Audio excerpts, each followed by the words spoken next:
is one thing that the vast majority of coach training programs and coaching approaches do not use in their coaching. And it's the same one thing that may very well be the most powerful tool or technique that a coach could actually bring to the table, particularly if we're doing transformational coaching or deep transformational work with other people, which, as you know by now, is what this channel, The Deep Coach, is all about. So in this video, I want to unpack that one thing. And that one thing is the use of silence. It is often seen as having no value. For example, if I sat here with you now in silence for a couple of minutes, just closed my eyes and went silent, you'd probably move on to another video quite quickly. But in transformational work and deep transformational coaching, silence has immeasurable value. So let's have a look at what is all involved in bringing more silence into your work. So welcome back to the Deep Coach channel, where, as you probably know by now, we talk about all things related to deep transformational work, whether you're a coach or you're working with people in some other kind of capacity to really get to know themselves at a core level. This is what we talk about on this channel. So don't forget, if you do like these videos, to subscribe or to like this video, or even to make some comments below, because we'd love to hear some of your thoughts on these topics. So today I'm going to talk about silence. At the center where I am teaching deep transformational coaching work, we have a transformational practice that we work with, and it's called Let There Be Silence. And the reason we work with this practice is you'll be surprised how many people are very, very uncomfortable with silence in conversation. I mean, let's face it, from a young age, we are not taught to sit with each other in a silent space. Maybe if we really know the people well, like our parents, for example, we might be able to sit with them. But generally speaking, conversation fills any silence between two people quite quickly. Somebody will say something because it generally feels quite awkward. So that awkwardness and that discomfort with silence, that's a real big reason why we have to instill it as a kind of practice for people to work with, to practice letting there actually be silence in your coaching sessions. Because again, another piece of this is that coaches are taught that their role is to ask questions, to be in dialogue, to be in conversation with other people. That's the role of the coach. So if that's your role, then why would silence be a part of that? Silence doesn't offer much utility. Now, I'm not talking about just a second or two of silence. That we could call that a pause. Like you pause for a moment. And maybe that moment is 5 or 10 seconds. Kind of just giving a few moments there for people to contemplate, to think more deeply, perhaps for the client to give thought to what's arising within them, what their answer is going to be, for the coach to contemplate their next question or their next conversational piece. There's some pause in there. And that's quite normal, but I don't think pause really is the kind of silence that I'm pointing to. What I'm pointing to are longer periods of silence where there's real sense of spaciousness and breath woven into the conversational space, and to understand the profound utility of that form of silence. Because that's the piece. People don't see the value in it. It doesn't hold value. And so what we want to do here in this video is to create that sense of value for you, and then to instill in you this idea that you can practice letting there be silence in your conversations, in daily life even, but in transformational work, when you want to go deep with someone, when you want to really open the life.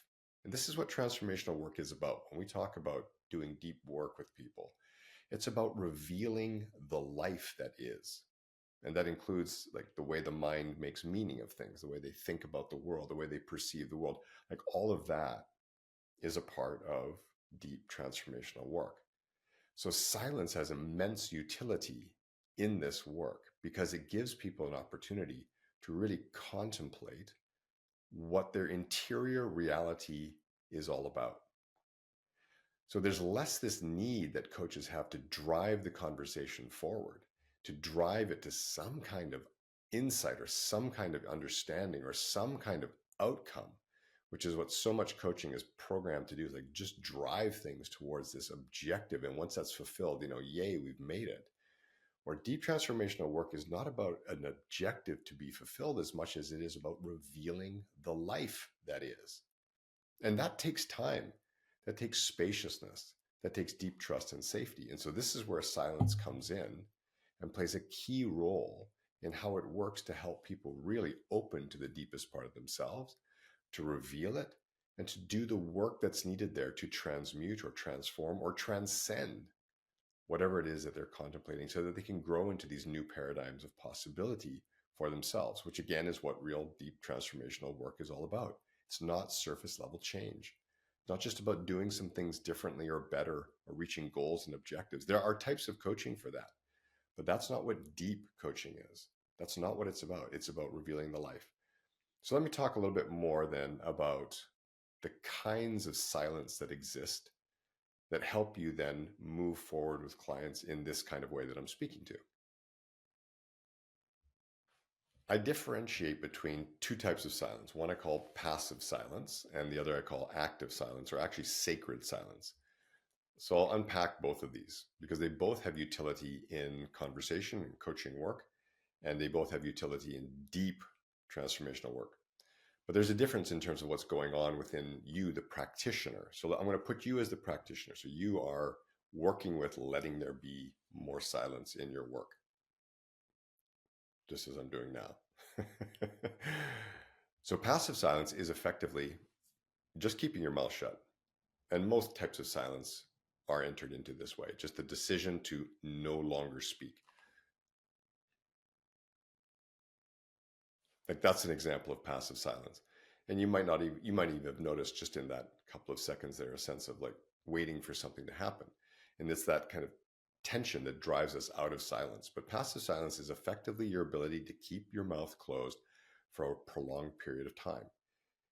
The ideal is that you are giving the other person space to more deeply contemplate whatever is arising within themselves, to give them time to give thought before your next question or next statement comes at them, which they then have to respond to. Right? So just your ability to sit back, be quiet, keep your mouth closed, and just let the other person do their thing for a moment or two, that is passive silence. And in that passive silence, you might be yourself just kind of contemplating what was said, giving thought to what will come, like what next question you want to ask, what's the next thing you want to speak to. So you can do that in passive silence. And the beauty of passive silence, of course, is it is part of a relational space. Like the idea of giving it is that you're able to help that person contemplate their life more than they might otherwise if things just kept coming at them. I've always talked about spaciousness in my videos, this idea that we are spacious beings in this work. And silence, passive silence in particular, is an extension of our spaciousness. So when we're spacious with people, there are moments of silence imbued into the experience. It's a little bit like rests in music. Like if you've ever listened to like good music, or seen a musical score, there are little rest notes populated all through the music. It's a bit like that. That there's rest in our being, there's rest in our words, there's rest in the conversation, and we create our own kind of music. So don't think of silence as something that is not to be there, but something that is inherently part of good music. And you are creating a kind of music with the people that you're working with. So letting there be silence, these moments of silence within the spaciousness, creates a kind of rhythm with people. So the question I have for you then is, well, what's the rhythm that you want to create with your clients? Do you want to keep that rhythm quite staccato, like you're going forward, things are happening? With deep transformational work, I don't find that to be the optimal rhythm. I find the optimal rhythm to be much more natural, much more flowing, much more organic, much more full of breath and ease. And again, that word spaciousness, because when we are spacious in that way, that's when the things of the deeper realm can begin to trickle up into our awareness. That's where the hidden can become known in the spaciousness. And silence, as I said, is an extension of spaciousness. So we want to start imbuing our our work with silence, these moments of rests, as you practice spaciousness, just allowing things to flow in a more organic way. and noticing when it feels right just to sit back and just keep your mouth closed for a while, because that can really help just in the rhythm of what's transpiring and in the dynamic that's being created between you and the people that you're working with. And truly, if you really lean into it, it's a deeply relaxing state of being, silence. It doesn't need to feel awkward, though it does for many at first. That's why we practice it, but it's a deeply relaxing space. And when you're relaxed in that silence, the people that you're working with, they will pick that up. They will sense your comfort with silence because you're modeling it. And they too themselves will start to become more contemplative. They too will feel that I don't just need to keep talking here to fill that awkwardness of silence. So it's a beautiful relational space that's created when you imbue the space with some passive silence, just letting things be. The second kind of silence is what I call active silence or sacred silence. And this is my favorite kind of silence, easily. This silence is rich. So let me share with you what active or sacred silence really is. It's prolonged silence. And that can mean 1, 2, 3 minutes of silence or even longer. Like I have sat in spaces with other people in silence, deep, rich silence for 20 minutes, 30 minutes. Just two human beings sitting in silence with each other, very conscious, very intentional, and very, very alive silence. Now, we often have our eyes closed during this. So there are times, like if you're doing on-camera work, let's say you're using Zoom for your sessions, anything online, it can be helpful if you know that you're going to go into this deep, active, sacred silence to have your cameras off, sorry, because that allows you, the practitioner, and even the person you're working with, just to kind of close your eyes and to begin to really sit with what's arising at a deeper level. There's a sensing capacity that comes in when your eyes are closed, when you're in deep, active, sacred silence. Now, here's what makes it deep. Here's what makes it sacred is that your mind is actually consciously orienting towards something. In passive silence, you don't necessarily need to orient your mind to anything. You can just sit quietly. It's fine. You might be contemplating something like your next question or something somebody's saying. That's perfectly okay. So there's a contemplative kind of thinking element to it. But what I'm talking about is orienting your mind to greater realities, in particular, and here's the kicker, greater spiritual realities. Now, what I mean by that is that in deep work, we're beginning to recognize that there's a quality of being that is spiritual. We could call it consciousness, we could call it soul, whatever we wish to call it. It doesn't matter, but there's an element of who we are that transcends this material body. And when we're doing deep work, what we're actually helping people uncover within themselves is that existential reality that is alive at the very core of who they are. Like that question, who am I? They're just sitting with that question, who am I? It takes you into the core of your being, contemplating what is true and alive for you at the core of your being. So in this deeper work, we're helping people reveal more and more of their essential nature. So as a practitioner who's done this work with many, what I'm trying to do is uphold in my mind that deeper or greater reality of that human being as we sit in the silence. So for example, if we go into that silence, like let's say something comes up that is, and I'll just give an example, very painful and full of emotion for a person. Now, emotion is another thing that triggers many coaches into just breaking silence and trying to also move things like left brain more into the intellect, right? More into the intellect to get them to kind of calm that emotional state. But there's very often a need for people to just express painful emotion in transformational work and to hold that in silence without needing to fix it or make it go away. This is a really good example of just how to be in the silence with a person, is just to hold that painful silence. Yeah. But I'm orienting my mind towards something. And maybe I'm orienting my mind towards their spiritual reality in that moment. Like just recognizing, let's say in my mind's eye, that they're in need of some energy, we'll call it spiritual energy. And I want to, in that moment, channel to that person the energy of compassion. Okay. So I'm sitting there with that person. They may be in an emotional state. No problem. That's all part of the work. We're comfortable with that. We're at ease with that. Some silence is coming in just as they're with that emotion. We're being with the emotion.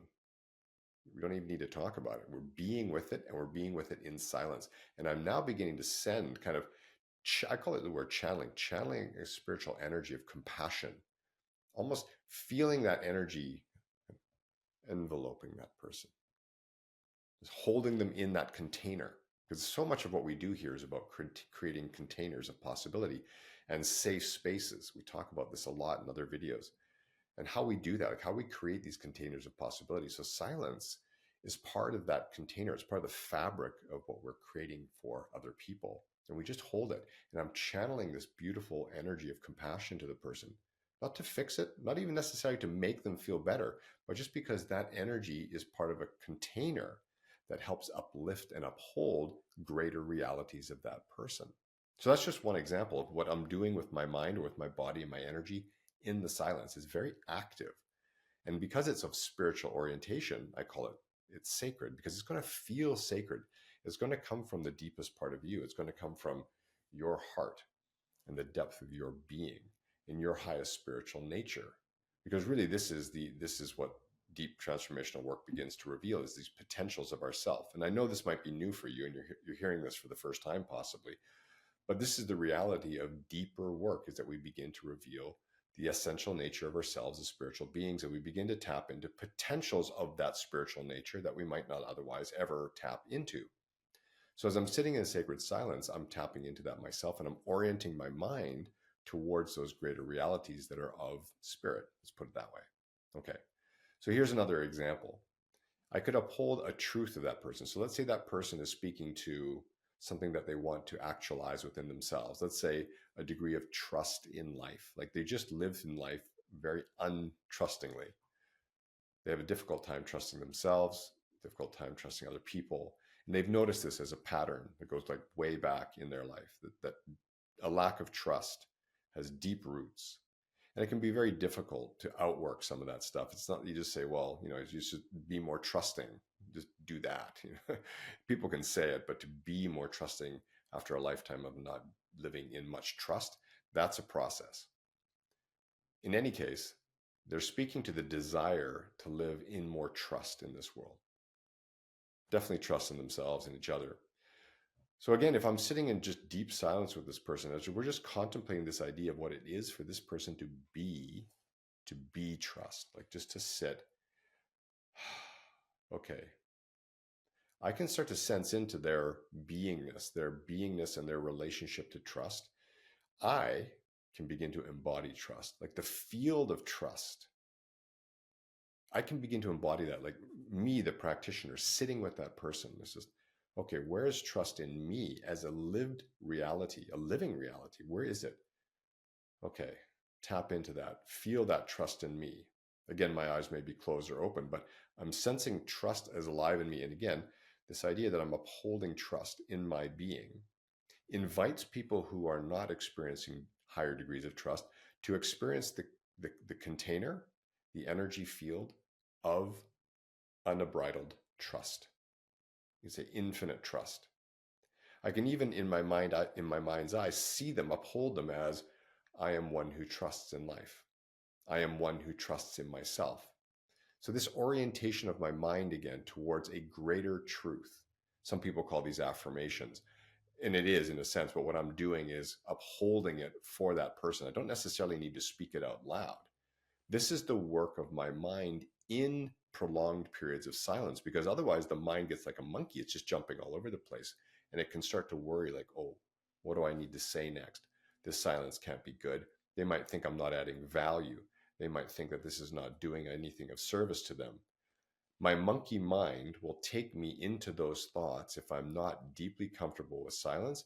And often if my mind is not given something to do, so to speak, It's going to run to these places. And that just breaks the silence and breaks the quality of the experience, because your discomfort with it in some way is going to break that silence. And then that potential that I'm speaking to, that potential for people to sit in energetic states of being. And again, this is what deep transformational work is all about. It's about sitting in energetic states of being that are alive within us. It's not just about solving problems and making objectives happen. It's about revealing the life and then being in that life.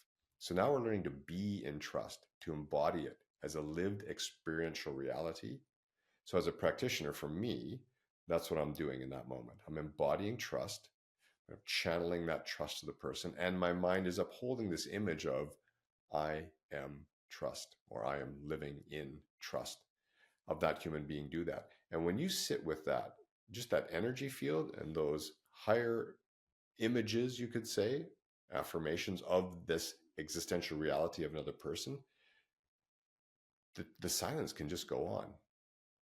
The silence can just go on. Like nothing needs to be happening in that moment. The other person may be talking, they may not be talking. They may simply become quieter and sit with you because there's something in the field. And this is the piece that people who do not practice this don't yet quite get. There's something immense in the field that is happening of its own accord. I tell students of deep coaching, I say, let the silence do the work. Like, let the silence do the work. Now, it takes a while for that to land because they've never let silence do any work before. Silence doesn't do anything. Silence has no utility. Silence is awkward. Okay, so what happens when we let silence do the work? So that's what happens. I'm instilling in the practitioner the idea that there's something in the field, in that connective field of relation, of consciousness, of being, that is shifting when we ourselves as practitioners hold that reality. And we hold it in silence, and we can close our eyes and we can just begin to feel it alive in us, transmitting it to those that we're working with. Let's say trust. This is trust. You can trust this. This is what trust feels like. And people then begin to feel it as that reality. They begin to embody it, even if it's just a little bit more. They'll take a breath in themselves. And then who knows what will come up in that silence for them. Now they may be starting to talk about all the barriers within themselves to living in trust, or in confidence, or in joy, or in peace, or whatever it is that they desire to actualize for themselves. In that deep, rich silence, things just start to come up. And again, you don't necessarily have to be questioning it all and driving things forward. Just let it arise in that spacious silence and then see what wants to happen with it. But again, so much is happening in that silence because you're letting it do the work. So my invitation to you is to begin to practice letting there be silence in your work. Now, it can begin just with those moments of passive silence where you're consciously just being quiet for a little longer. But eventually you may start to notice, again, in that spaciousness that you're cultivating, in those rest moments that you're dropping into the rhythm of the music that you're creating with other people, that there's a moment where it just feels like nothing needs to be said. And you just allow the silence to go a little longer, just a little longer, 5 seconds, 10 seconds, 20 seconds. You might even start to invite people into it with you. You might say to them, why don't we just for a moment just sit in silence with that and see what wants to arise? And then shift yourself, not in passive, but shift into that more active, sacred silence where you're orienting your mind to a greater existential reality of this person and upholding that as part of the container, and letting the silence, that field of consciousness, really do the work on your behalf. So I encourage you to practice all that. So as always, leave your comments below, like or subscribe to this channel. These are the kinds of things we talk about here, which is all what it takes to really support people to awaken to their highest truths and to transform their inner reality into whole new paradigms of possibility for yourself.